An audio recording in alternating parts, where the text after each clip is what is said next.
Giovanni, I'm coming in. Oh, God.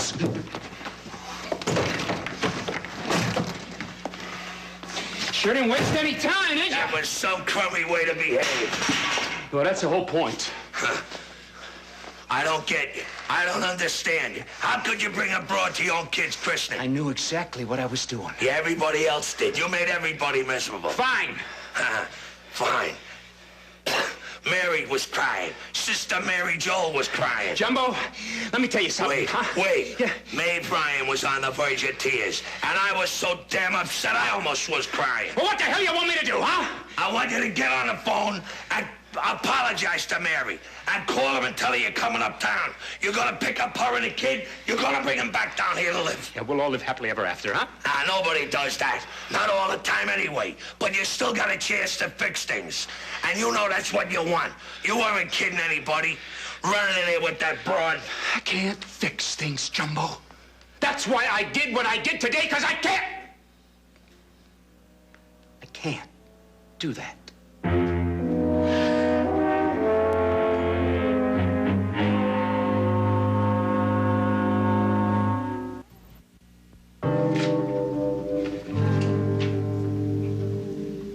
Burning the midnight oil? No, actually just burning.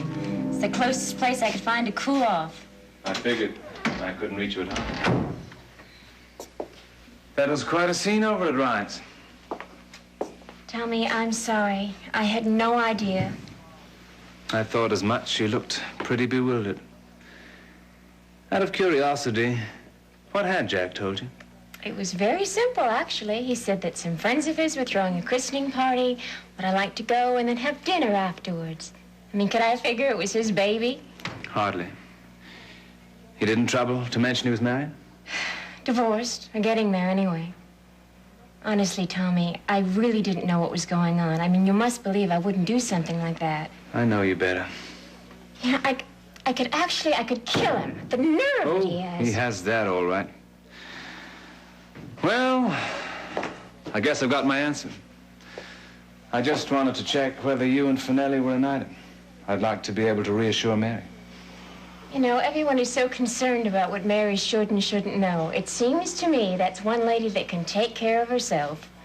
She did handle the situation rather well, didn't she?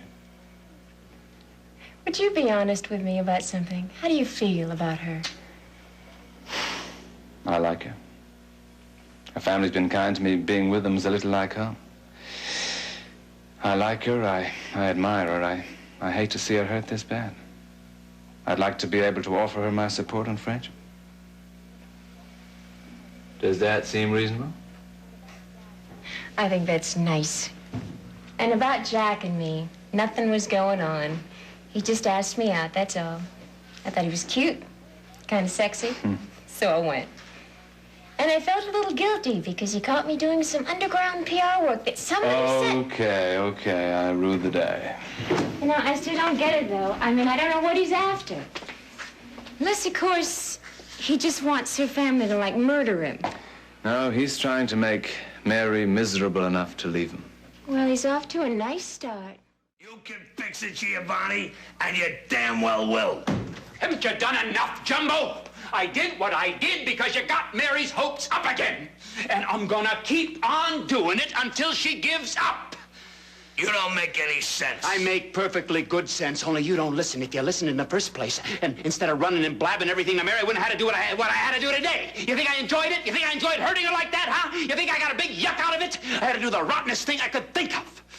You did that okay. To make her let go. What do you think? You think she wasn't hurt? If everybody was hurt, do you think she threw the ring back at you? Well, I guess I just didn't perform well enough. But I'll get better at it, Jumbo. Practice makes perfect.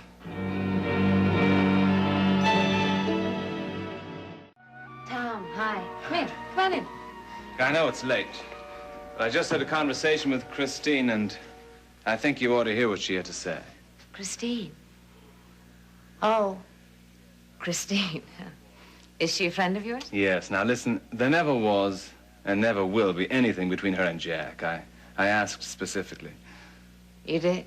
I was pretty sure, but I thought it might help you to know. I wonder if I was worried.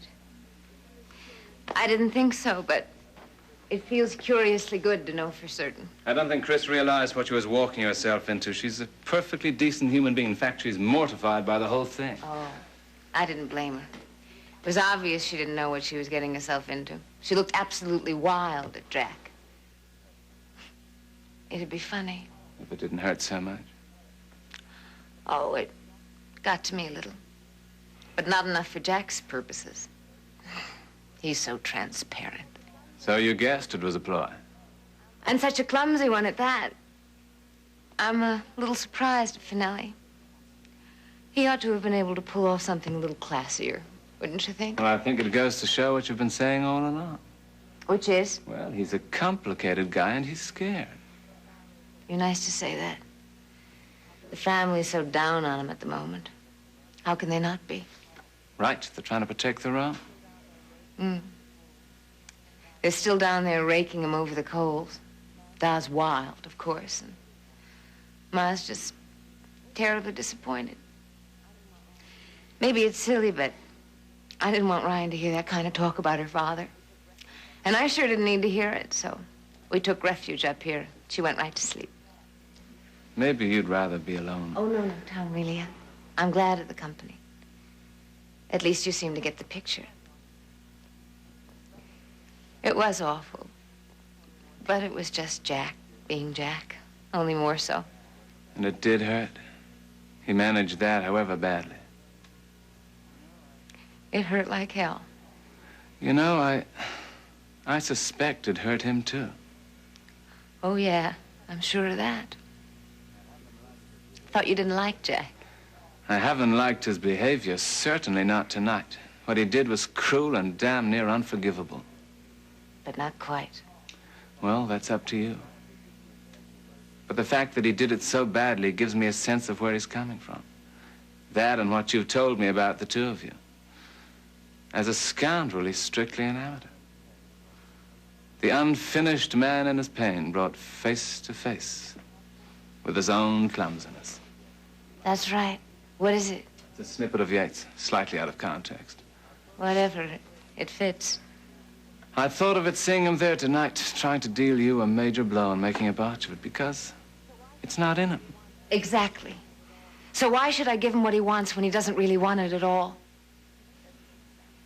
All I hope is he doesn't wear me down. Because I don't know how much longer I can manage this way. He doesn't know, does he, what he's got in you? Oh, listen, I'm no prize. I've done a lot of things all wrong. Most things in this marriage, actually. Ah, but anyone who could love that much, the party on the other side is lucky. I was lucky, too. You know, today was our wedding anniversary. 1 year ago, we were so insanely happy. And scared, yeah, both of us. Because we'd made those promises, and we'd meant them. And we knew it'd take a lot of caring and a lot of changing ourselves around. But we knew there was enough love. And that's what really does hurt.